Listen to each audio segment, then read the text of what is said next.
Your new air-cooled standby generator comes securely packaged to a shipping pallet. After removing the exterior box, you will need to remove the included transfer switch from the top of the generator packaging. You will also find the keys required to access the generator enclosure, as well as a radio module that will be required to connect to the generator controller via the Field Pro app. After removing all the packaging, you will be required to remove the pallet mounting bolts at each corner of the shipping pallet. Then remove the generator's front and side panels, as well as the additional installation materials from the generator.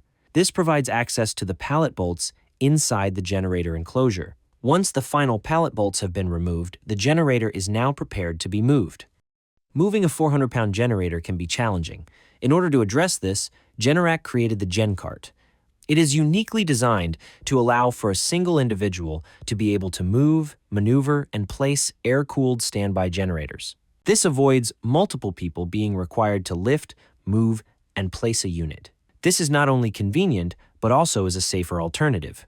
By leveraging the center of gravity of the generator, the GenCart is designed to easily allow a person to lift the unit off the provided shipping pallet. The GenCart features safety clips to ensure safe operation and eliminate handle snap back. It also has rubber end caps that provide a stable resting position while transporting a generator. Lastly, the GenCart's pneumatic tires allow for easy operation over multiple types of terrain. The latest model of the GenCart is both compatible with new air-cooled standby generators as well as Guardian series generators, making it more versatile with different generator installations.